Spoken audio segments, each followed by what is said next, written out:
食酒就唔通驶车，有影是讲袂听。伫新北市呢，有驾驶驶车去撞到路边轿车，摔落车走去便利商店买酒，想要假做是车祸了后才食酒。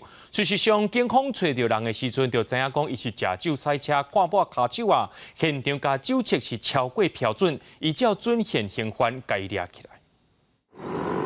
警员透早路检，查到无照骑士，查某人真配合，想要到日本去，酒测器就响起来。看到这是无，现有骑士夜间去，伊上来小气，才甲警方讲，可能是昨昏啉的酒还未醒起来。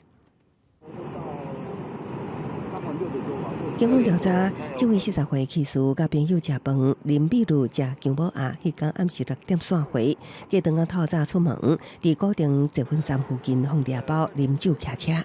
该男子自称前一日下午与友人聚餐，时隔12小时，没想到酒精浓度值居然还是超标。新北也有驾驶啉到天光转去，酒后驶车上路，冲撞路边的车辆，附近居民听到声音，赶紧出门查看。那个人还要移车子，好像是要移动，但是后来又熄火，他要再发动，没办法发动，然后他就开门出来，然后就走了。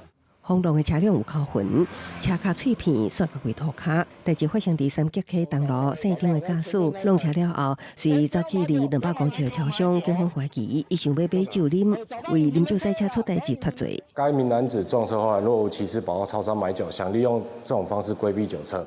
好在在警方来得紧，伫计无提升进前，抢先做酒测，果然连点故意超标，依准现行犯逮捕。因为过去就捌发生，有民众为要闪刑责，啉酒赛车出代志了后，走去买酒啉，也互酒驾认定出现难度。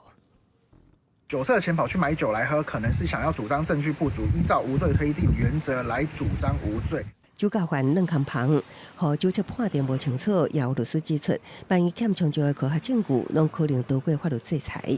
安怎保这个空旁，需要好好思考。记者综合报道。